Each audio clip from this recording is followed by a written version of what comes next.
O dilúvio ainda está em nós. Palestra de Neville Goddard. Parte 2.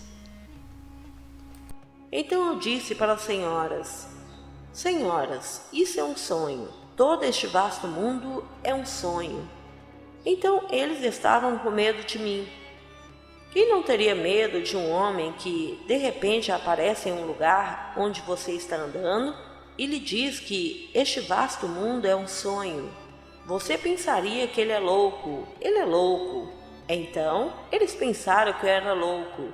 E eles foram o mais longe que puderam de mim e andaram ao lado da parede, estilo de pato, um atrás do outro, olhando para mim com muita suspeita.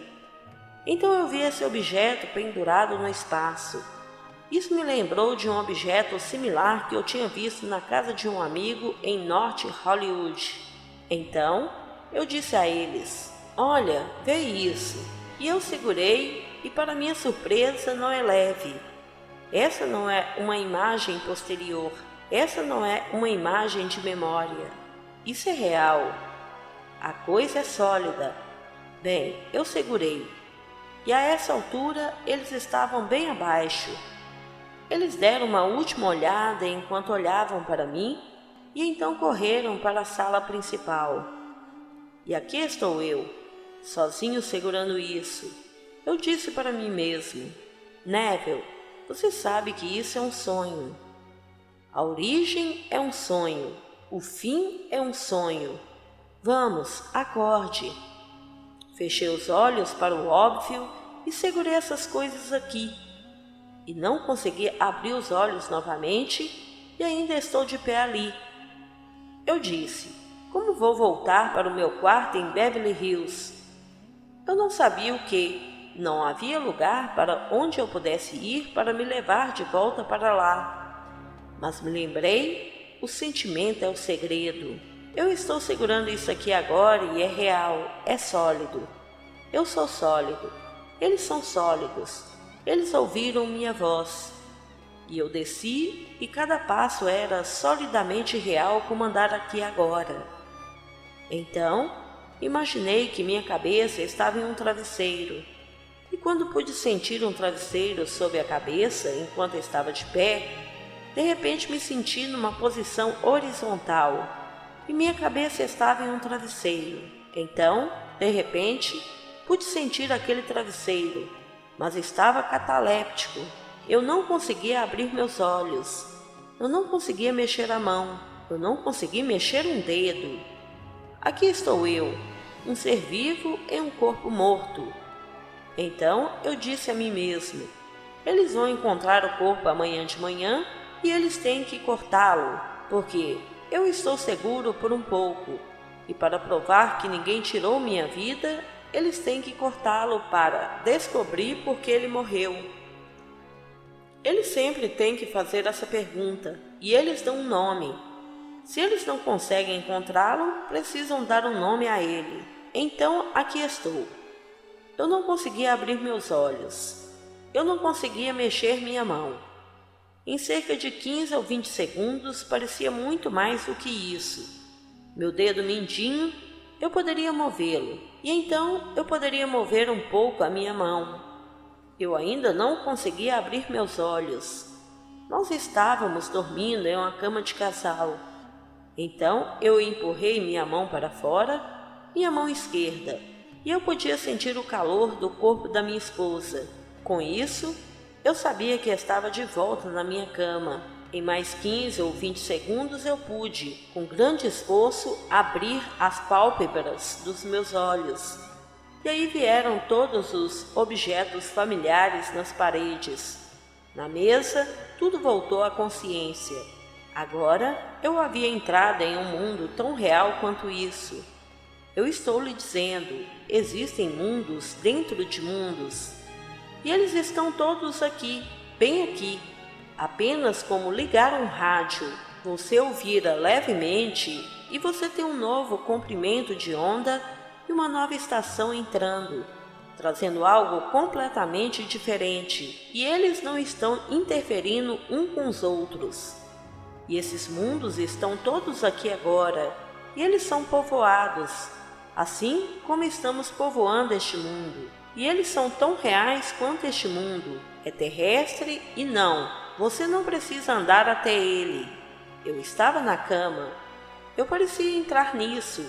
Eu diria, o quê? A 3 metros de distância, mas a mesma área permeava a cama e a cama não a obstruía. E aquele mundo que eu pisei não obstruiu a casa em que eu morava em Beverly Hills. Estava tudo aqui, todo o vasto mundo, mundo dentro de mundos, dentro de mundos.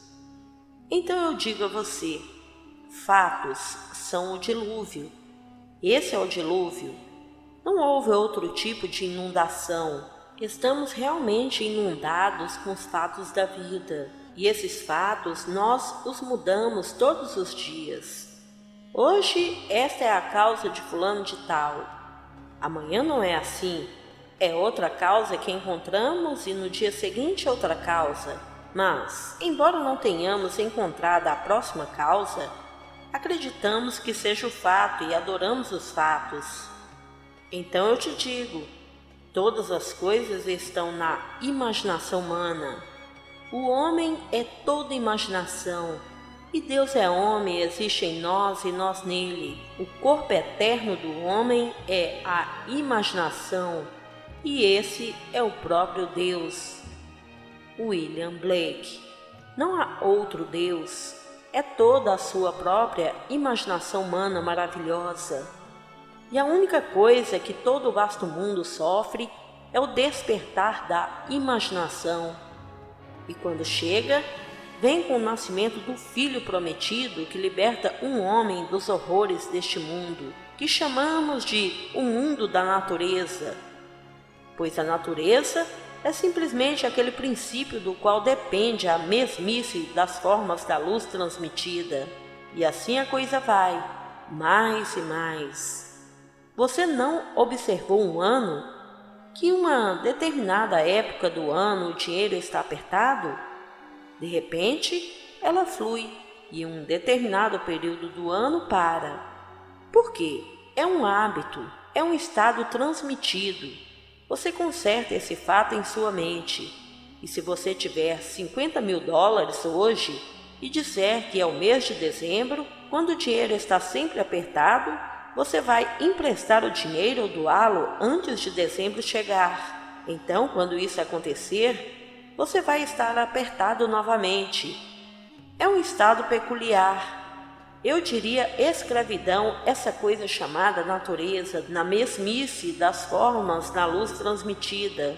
Agora você pode penetrar no fato e quebrá-lo.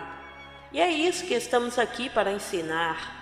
Eu venho não abolir a lei e os profetas. Eu não venho aboli-los, mas para cumpri-los. Mateus 5, versículo 17.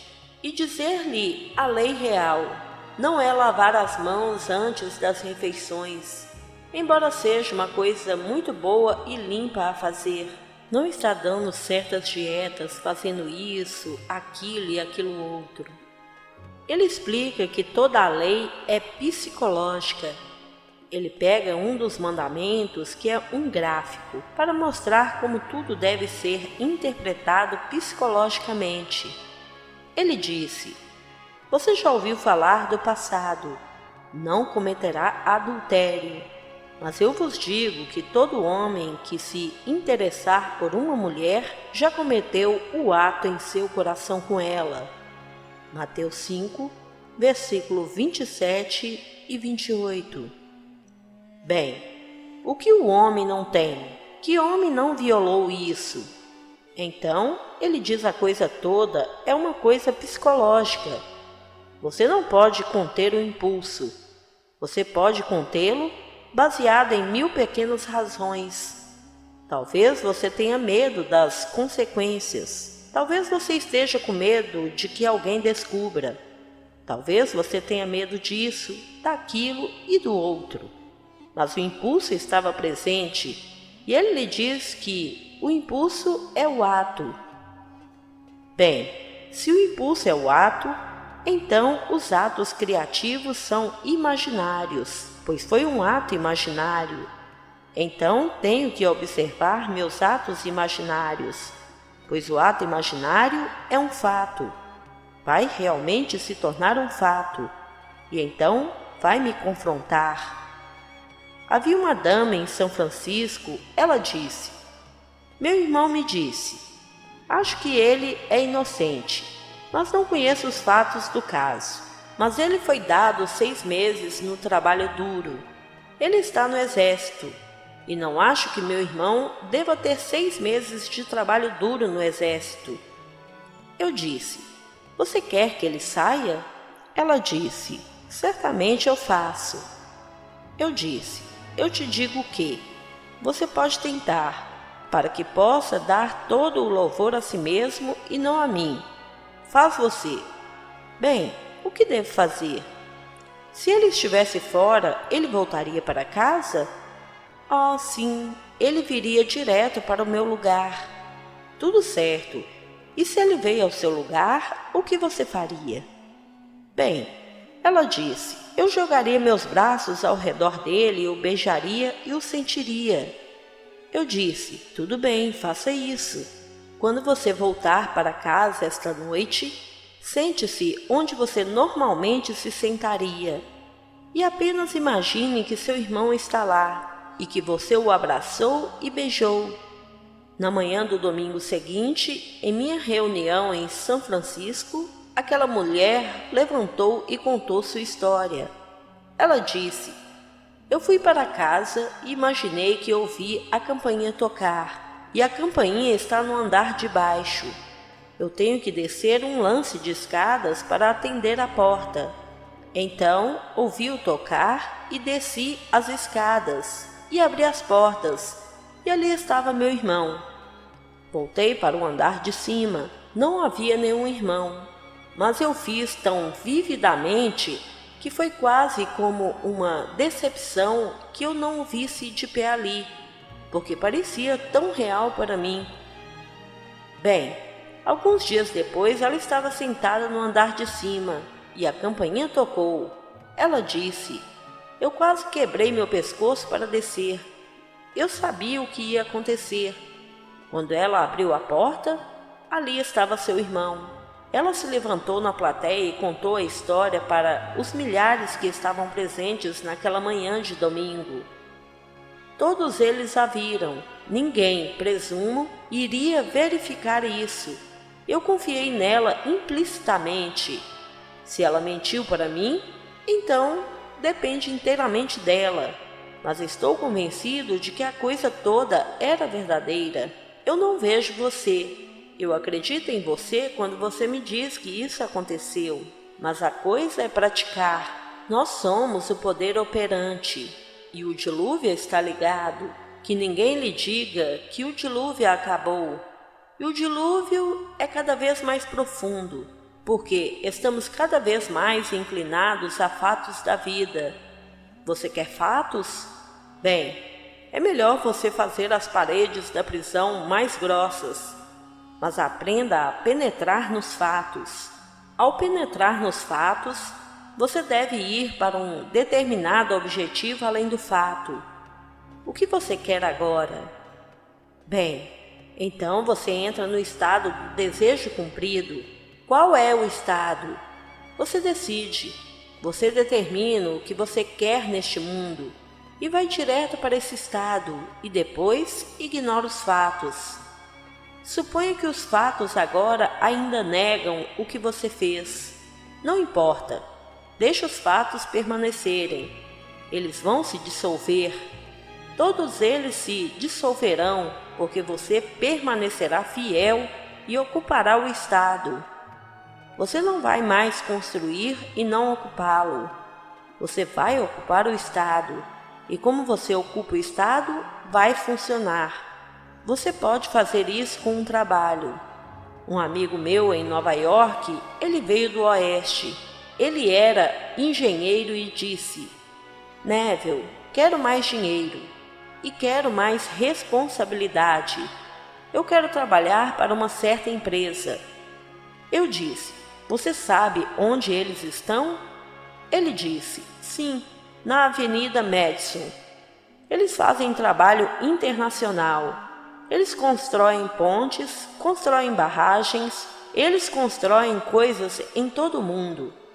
E gostaria de um emprego que me mandasse embora porque eu poderia receber 3 vezes o salário. Eu disse: bem, vá ao local e veja onde você se sentaria se conseguisse um emprego lá. Antes de te mandarem embora, você trabalharia no escritório em casa primeiro, não é? Ele disse: acho que sim. Bem, vá lá e dê uma boa olhada. Ele entrou no local, pegou a mesa, escolheu o lugar, depois assumiu que, quando voltava para casa, estava sentado naquela escrivaninha, e esse era o seu trabalho. E ele mencionou a quantia em dinheiro, que era uma quantia considerável de dinheiro. Ele e sua esposa e filha costumavam ir às minhas reuniões. Dentro de um mês, ele estava nesse emprego, e dentro de 2 semanas estava a caminho do Oriente Próximo, construindo pontes. Infelizmente, de certa forma, ele não viveu muito tempo. Ele era um homem jovem, mas em cerca de 3 anos ele se foi. Ele teve um ataque cardíaco e ele se foi, mas ele teria ido de qualquer maneira. Estivesse ele aqui ou ali, chegamos na hora certa, mas, pelo menos, antes de partir deste mundo, ele encontrou o princípio, que ele carregara com ele para o próximo mundo, pois não há morte. Ele é restaurado para a vida em um mundo assim, vestido em um corpo apenas assim, apenas jovens. Jovem como era então, ele será mais jovem. Mas ele tem pelo menos a memória do que ele fez para conseguir o que queria, e funcionou. Então agora ele vai com um princípio em sua mente. Então, quando você me conta sobre seus sonhos, e em seus sonhos você está aplicando este princípio, como a dama esta noite aqui, ela me contou seu sonho. Eu pedi a ela para escrever para mim.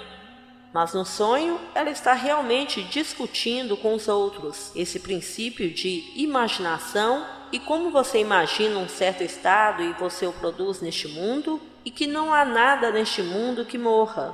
Todas as coisas são restauradas para a vida, e ela está conduzindo esta conversa em seu sonho. Bem, isso é muito lisonjeiro e muito emocionante. Quando você pode levá-lo além do que o mundo lhe diria, é um estado onde você não está no controle da visão, que você é simplesmente o escravo da visão e não seu mestre.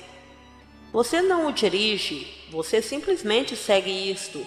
Bem, ela não seguiu isto, ela dirigiu a visão. Quando você chega ao ponto de poder direcionar o que eles chamam de um estado chamado sonho, onde você não deveria estar no controle, mas você é simplesmente a vítima da sua visão, bem, ela não é vítima de sua visão. Ela realmente controlava a visão. Então, o dia virá. É inevitável, todos nós tiramos a roupa. Mas eu lhe digo que você vai se encontrar completamente restaurado instantaneamente, não esperando por nada, instantaneamente restaurado em um mundo terrestre, com os problemas que você tem aqui. Mas você saberá como resolvê-los. Você resolverá os problemas porque conhece o princípio. Então, o dilúvio está ligado. Toda a Bíblia, do começo ao fim, é contemporânea. Jesus não é algo que morreu, ele é algo que vive dentro do homem, e ele está morando no homem. O próprio Deus veio e entrou na história humana na pessoa de Jesus, em você e em mim, em todos no mundo. E o dia virá. Você saberá quando você é o Senhor Jesus, mas dormindo para o que você é. O dia virá, você estará completamente desperto para o fato de que você é o Pai, e então você saberá. Fui perguntado: por que você expressa isso o tempo todo? Isso é importante, é tão importante. O Pai é a parte mais importante da Escritura. eu posso ter todo o poder do mundo e ainda assim não saber que eu sou Deus. Eu posso ter um senso de consciência onde não há uma coisa no mundo além de mim, e ainda assim não sinto que eu sou Deus. Mas quando o Pai vem e eu sei que eu sou o Pai daquele único filho dele, então eu sei que sou Deus. Não há outra maneira de saber isso. Se eu tivesse o poder de destruir o universo, ainda não saberia que eu sou Deus. E se eu estava completamente ciente, como eu estava em 1926, enquanto li um livro, ele caiu sobre meu peito, deve ter sido não mais de 10 horas. Quando acordei na manhã seguinte, eram 9 horas, e eu não tinha virado da esquerda para a direita em todo o intervalo, porque o livro ainda estava no meu peito, e a luz ainda estava acesa na minha cama. Normalmente, no decorrer da noite, o homem se vira frequentemente de um lado para o outro. Quantas vezes não sei, mas todos eles sabem. Ninguém vai para a cama de costas e permanece lá por 9 ininterruptos, ou, neste caso, quase 11 horas inteiras. Então, mergulhei em um sono profundo, em transe, e nesse estado eu me tornei luz infinita. Não havia nada além de luz, eu era aquilo. Não houve circunferência, eu era o centro de tudo. Isso nenhuma luz fora desta luz que eu sou, sem sol, sem lua, sem estrelas, mas nada fora do ser que eu sou.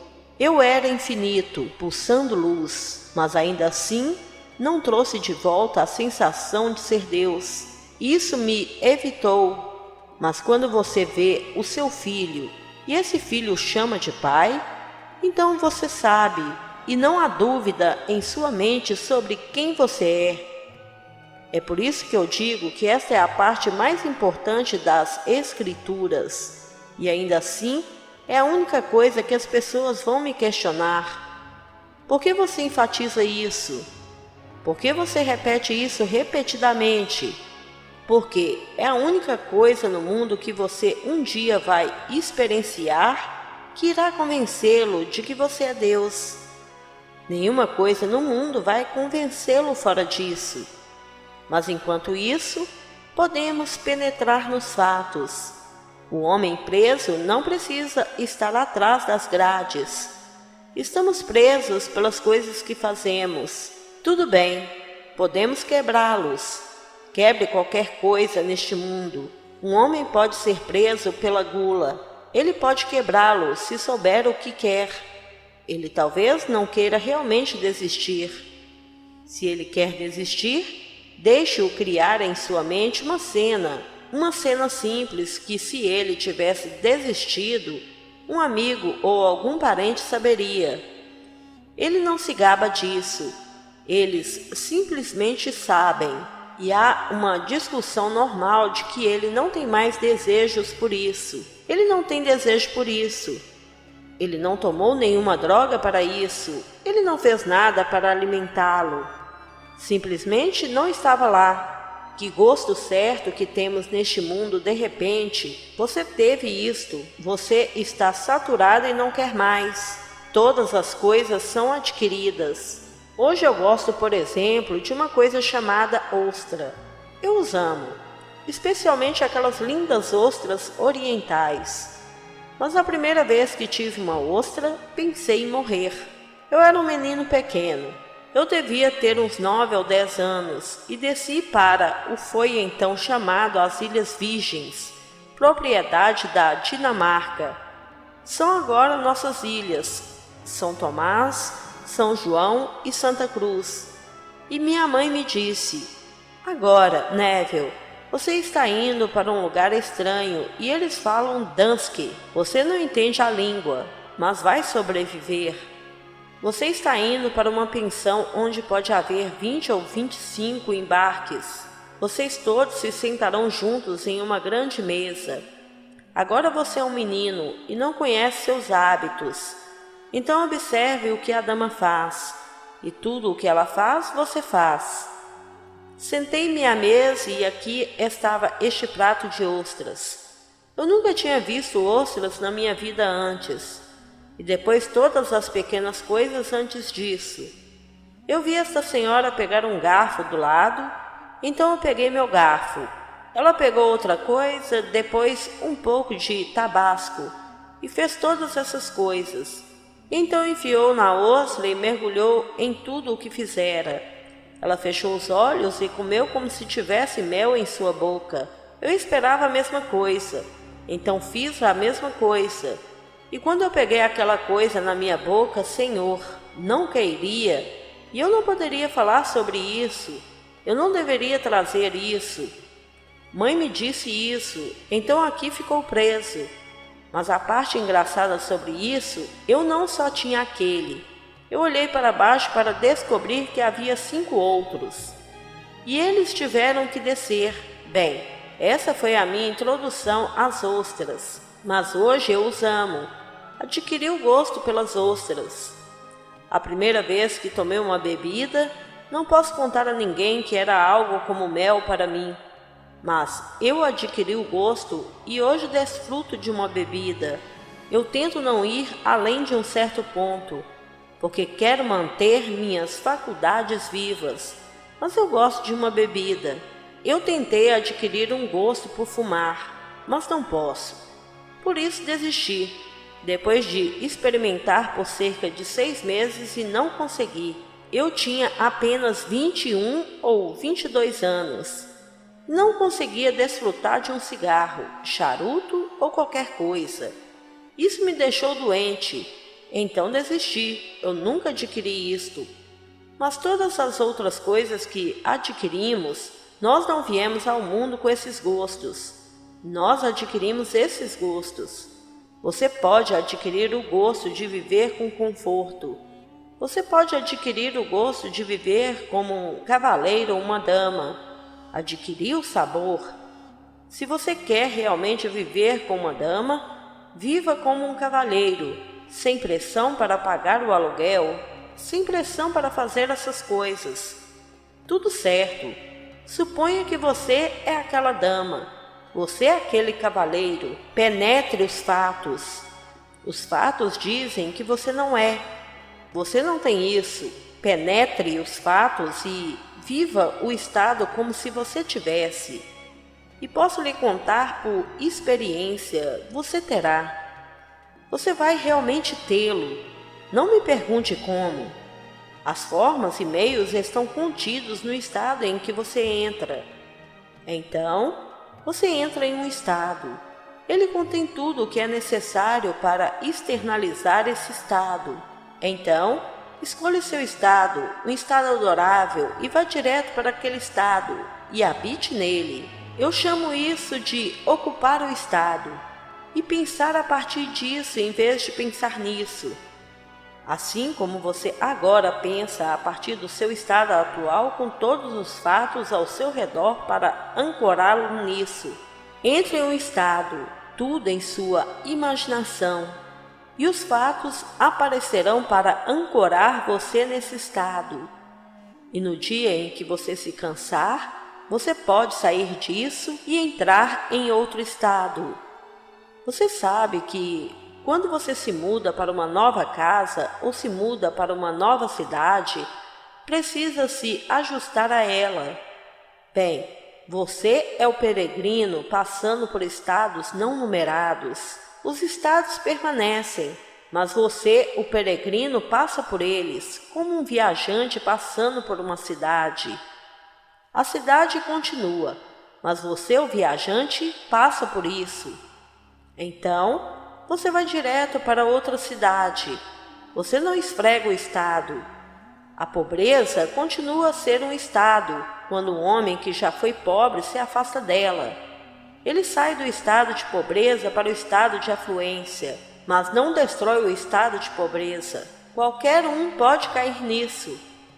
Como Blake disse, eu não considero o justo ou injusto como estando em um estado supremo, mas apenas nestes estados de sono em que a alma pode cair em seus sonhos mortais de bem e mal. Agora vamos ao silêncio. Amado irmão, se você ainda não é inscrito em nosso canal, se inscreva, ative o sininho de notificações e compartilhe esse vídeo com nossos irmãos a terem esse conhecimento. Sugiro a todos que adquirem os 7 livros em um de Neville Goddard, para que possam se aprofundar verdadeiramente nesses conhecimentos. Devemos ter esse livro juntamente com a nossa Bíblia cristã. Esse livro tem toda a informação que todos necessitam para compreender a Bíblia.